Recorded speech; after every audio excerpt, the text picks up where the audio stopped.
President Trump is doubling down on his comments in the wake of the deadly London terror attack, tweeting, "That's right, we need a travel ban for certain dangerous countries, not some politically correct term that won't help us protect our people." Is he right? Will a travel ban help protect Americans from future attacks? Joining me right now is Act for America founder and They Must Be Stopped author, Brigitte Gabriel. Good to have you here. Brigitte, tell me, is the travel ban enough? Is it going to make a difference?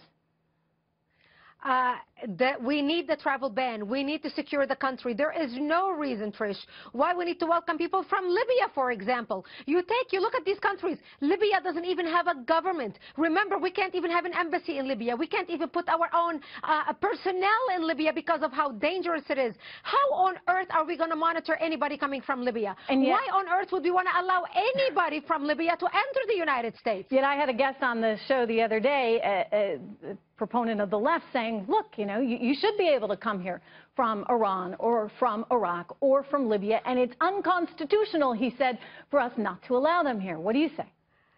The Constitution is for us American citizens and to protect American citizens.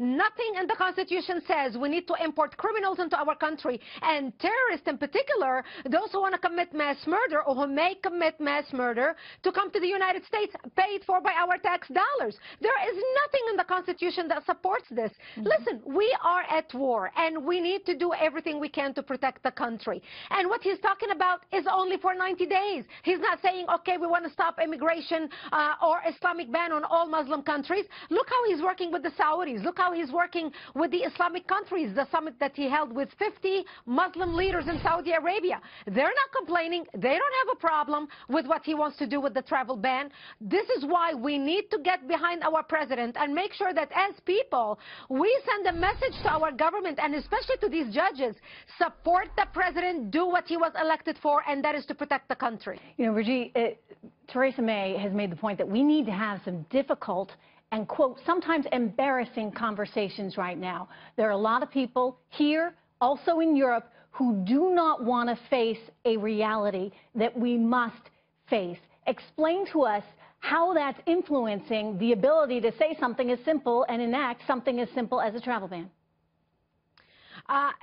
Notice how she kind of beat around the bush a little bit. We have a problem with Islamic radicalization. We have a problem with Islamic terrorism. Not all Muslims are bad. The majority of them are peace-loving people who do not want to kill people. But they are irrelevant because the radicals are driving the agenda. It is the radicals that kill. It is the radicals that commit terrorist attacks en masse. Look what we're watching today. Look what's happening at the Notre Dame in Paris this morning. Look what happened in London over the weekend, in Manchester last week. It's one thing after another. We need to have that difficult conversation. It's not embarrassing to us, but it is a difficult conversation to say, what does Islam as a political ideology has to do with what the terrorists are doing right now? This is not painting with a broad brush about all Muslims. We're talking about Sharia and the fundamental law that these radicals are basing their ideology on that gives them justification to kill en masse innocent civilians. That's the conversation the West needs to have. And by the way, we at Act for America, we are holding national rallies this Saturday in 29 cities in 21 states, educating about Sharia. The rally is called March Against Sharia, March for Human Rights, to educate people about what we are up against. One of the things you hear from members of the left is, well, you can't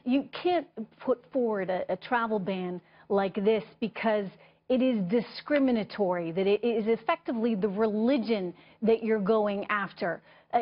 You make a very valid point here. He didn't put every Muslim country in there, so I don't know how you come up with this being somehow a Muslim ban. Otherwise, it would involve a lot more countries, would it not? Oh, right, exactly. And when you take Syria, for example, this is not a Muslim ban, because when he put the ban on all these countries, he did not say, okay, Christians from Yemen can come here, but Muslims cannot. Christians from Syria can come here, but Muslims cannot. When you look at Syria and the Middle East in general, it is the Christians who are being persecuted much more than the Muslims. Yet, in the travel ban, Christians cannot even come here, even if they are Syrian Christians and they are persecuted minority. Brigitte, we just have a few seconds left, but one of the things that I have always found troubling about Islam, frankly, is its treatment of women, and it's bothered me from the time I was a young girl and first learned of this.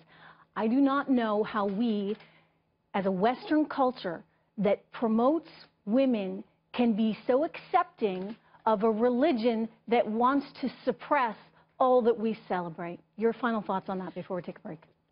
Exactly. A woman's value in Islam is half of that of a man. When you look at the Islamic practices that we are now importing to America, female genital mutilation, over 513,000 girls in America today are under threat of female genital mutilation or has undergone the procedure. When you look at honor killing, between 23 to 26 crimes, honor killings per year are committed in the United States. We are better as a nation. We are better. Our American and we should be better as women. Better, whether they are as women, or not. we also need to stick up for what's right, and this is not. Brigitte, thank you so much.